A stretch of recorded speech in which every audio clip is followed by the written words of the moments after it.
Let's take a look at our channel display in a little bit more detail. Now this is our tab number 1 on the EOS console, so I want to go over some of those standard conventions that are on that display.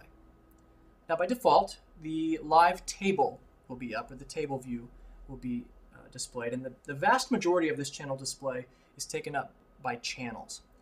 Also on this display though is a command line, and at the very bottom is the selected queue area. But let's take a look at the channels.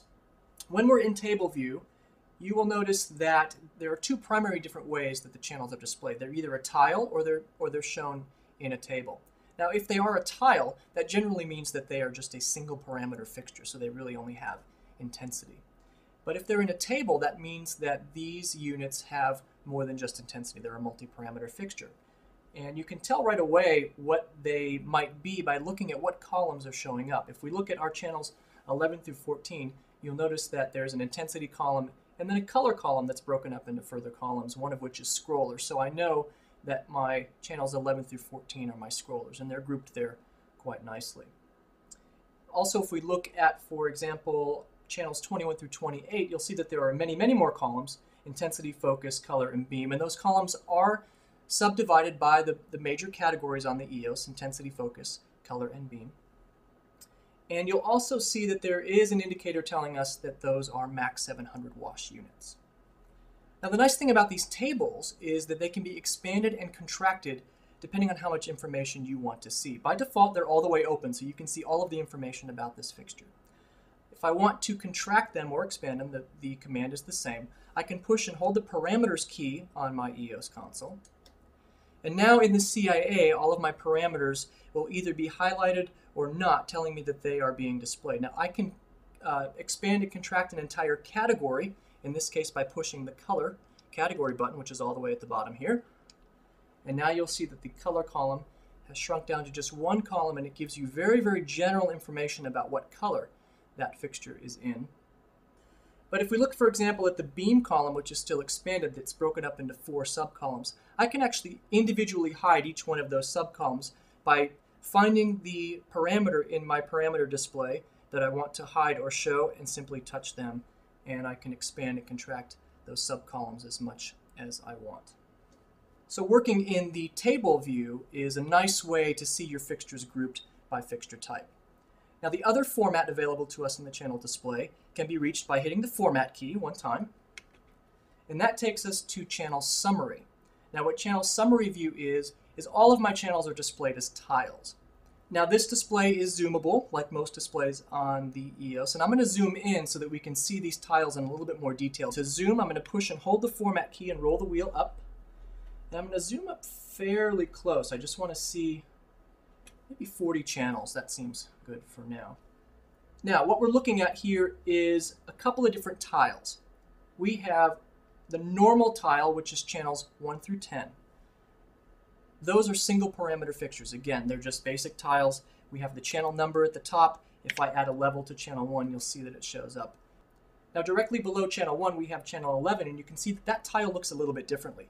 It has a squiggly line, and that indicates to me that it's a multi-parameter fixture. And there's some clues also in that tile that tell me that this is probably a scroller, because directly below the box where we have a level in channel 11, you notice that there's an area that looks like it's got 3 lines, and the middle line is color, and that's going to be the order. The top would be focus, color, and then beam. So I can see right away that channel 11 has a color parameter associated with it, and that happens to be my scroll.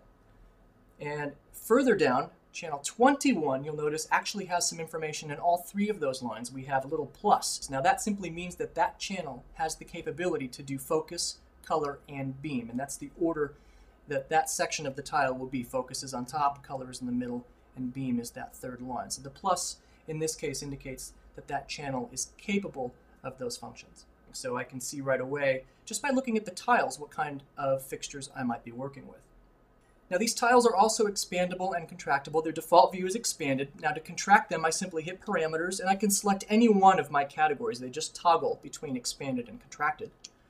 So I'm going to hit focus and just contract them down. And now you can see that we get a little bit more tiles on the display, but we still have the indicators like the squiggly line, and all the way at the bottom of each tile you'll see that there's either nothing, as is in the case of channel 1, a C, as in the case of channel 11, to indicate that that channel has a color parameter. And on channel 21, you'll see that there's an F, a C, and a B, indicating that that channel has focus, color, and beam information associated with it. So those are some of the indicators that you would see in the tile. There are quite a few text indicators that show up in these tiles, and we will cover those in the relevant section of the training. And there's also a very extensive list in the EOS user manual that shows you a tile with all of the possible text indicators, so you can get a good idea of what you might be looking at on your tiles. But these are the main things you want to be looking for. I'm going to go ahead and zoom back out and show you a couple of other things that you can do with this particular display. Now, there is an option, if your designer or you would like, you can fix this display to just always be 100 channels, and that's done in System Setup. But the zooming is really nice because you can actually take it out as far as you want, depending on what kind of an overview you want to see. I can use my arrow keys to scroll through channels using page up and page down. Also, if I want to see additional tiles on one of my other monitors, I can use the expand key and my left or right arrow, in this case the right arrow, and that opens up an entirely new section of tiles on my other monitor.